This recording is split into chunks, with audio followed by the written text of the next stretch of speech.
பெரியவா தொடிகளே சரணம். நல்லது நடக்கும், நல்லது மட்டுமே நடக்கும். இன்னைக்கு ஒரு அருமையான ஒரு மந்திரத்தை தான் இன்னைக்கு நம்ம பார்க்க போகிறோம். நம்ம முருகப்பெருமானுடைய மந்திரம். நீங்கள் நினைச்ச காரியம் நினைச்ச மாத்திரத்தில் நினைச்சபடியே நடக்கணும், சாதிக்கணும்.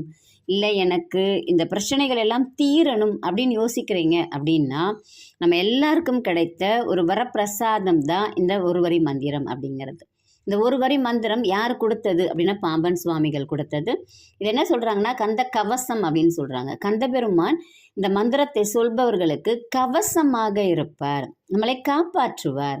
இந்த மந்திரம் நீங்கள் எந்த ஒரு கோரிக்கையும் வைக்காமல் காலையில் ஏஞ்சிட்டு ஒன்று செவ்வாய்க்கிழமை இல்லை வெள்ளிக்கிழமை இல்லை கிருத்திகை இல்லை சஷ்டி ஏதாவது ஒரு நாளில் ஆரம்பித்து அதெல்லாம் நீங்கள் தொடர்ந்து சொல்லிக்கிட்டே இருங்க. ஆரம்பிக்கிற அன்னைக்கு மட்டும் 2 நெய் தீபமோ இல்லை நல்லெண்ணெய் தீபமோ போட்டுட்டு 108 முறை சொல்லுங்கள். குளிச்சுட்டு 108 முறை சொல்லுங்கள். அந்த மந்திரத்தை சொல்லிவிட்டு நீங்கள் பாட்டு உங்கள் வேலையை பார்க்கலாம். எனக்கு இது நடக்கணும் அது நடக்கணும் நீங்கள் கேட்க வேண்டாம். உங்களுடைய கோரிக்கைகள் இதெல்லாம் வைக்கணும் அப்படிங்கிற அவசியமே கிடையாது. உங்களுக்கு எப்பொழுது என்ன தேவை அப்படிங்கிறது அந்த கந்தபிரானே இந்த முருகப்பெருமானே உங்களுக்கு எல்லாவற்றையுமே செய்து கொடுப்பார். இல்லை எனக்கு பிரச்சனைகள் வரும்போது மட்டும்தான் நான் முருகப்பெருமானை கூப்பிடுவேன் அப்படின்னு நினைக்கிறீங்கன்னா அதுக்கும் இந்த மந்திரம் வேலை செய்யக்கூடியது. இது சித்தியாகணும் இந்த மந்திரம்.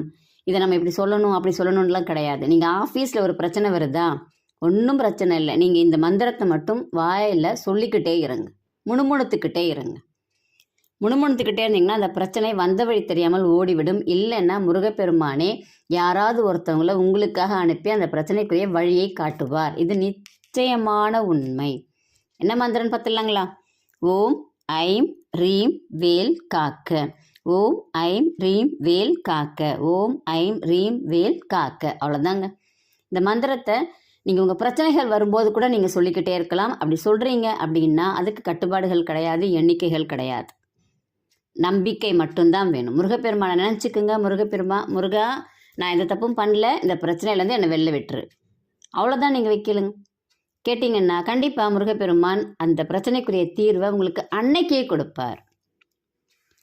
நீங்கள் இந்த மந்திரத்தை நம்பிக்கையோடு செஞ்சு பாருங்கள். இங்கே ₹1 செலவு பண்ண தேவை கிடையாது. ஒன்றே ஒன்று மட்டும்தான், நம்பிக்கை மட்டும் வைங்க. நீங்கள் இன்றைக்கி செய்யணும் அப்படிங்கிறது இல்லை. என்னைக்கு வேணாலும் நீங்கள் இந்த மந்திரத்தை சொல்லலாம். ஆனால் உங்களுக்கு எல்லா தேவைகளும் நிறைவேறணும் அப்படின்னா மட்டும்தான் நம்ம முன்னாடி சொன்ன செவ்வாய்க்கிழமையில செய்யுங்க இல்லை வெள்ளிக்கிழமையில செய்யுங்க, விளக்கேற்றி வச்சு சொல்லுங்கள் அப்படின்னு சொன்னோம். உங்களுடைய பிரச்சனைகள் தீரத்துக்கு அப்படின்னா நீங்கள் எப்பப்பெல்லாம் பிரச்சனைகள் வருதோ கஷ்டங்கள் வருதோ அப்போல்லாம் இந்த மந்திரத்தை நீங்கள் சொல்லிக்கிட்டே இருந்தீங்கன்னா முருகப்பெருமான் கந்தக்கடவுள் நமக்கு கவசமாக இருந்து காப்பார் அப்படின்னு சொல்லப்பட்டிருக்கிறது. ரொம்ப எளிமையான வழி. முருகன் அப்படின்னாலே நம்ம எல்லாருக்கும் ஒரு சந்தோஷம் வந்துடும். முருகப்பெருமானுடைய மந்திரம் அப்படின்னா அதுக்கு சந்தோஷத்தில் நீங்கள் எதை செஞ்சீங்க அப்படின்னாலும் அது உடனடியாக நடக்கக்கூடியது. அதனால் நீங்கள் ரொம்ப சந்தோஷமாகவே இந்த மந்திரத்தை சொல்லுங்கள். நீங்கள் கஷ்டத்திலே இருந்தாலும் சந்தோஷமாக இந்த மந்திரத்தை சொல்லி பாருங்கள். கண்டிப்பாக உங்களுக்கு உங்களுடைய தேவைகள் எல்லாமே பூர்த்தியாகும். நீங்கள் என்னென்னலாம் செய்யணும்னு ஆசைப்படுறீங்களோ, என்னென்னலாம் எனக்கு நடக்கணும் அப்படின்னு நினைக்கிறீங்களோ, நான் என்ன சாதிக்கணும்னு நினைக்கிறீங்களோ அது எல்லாத்தையுமே சாதிக்கிறதுக்குரிய வழியை நம்மளுடைய கந்தக்கடவுள் கவசமாக இருந்து நமக்கு செய்வார். இது நிதர்சனமான உண்மை. நம்பிக்கையோடு செய்யுங்க, நல்லது மட்டுமே நடக்கும்.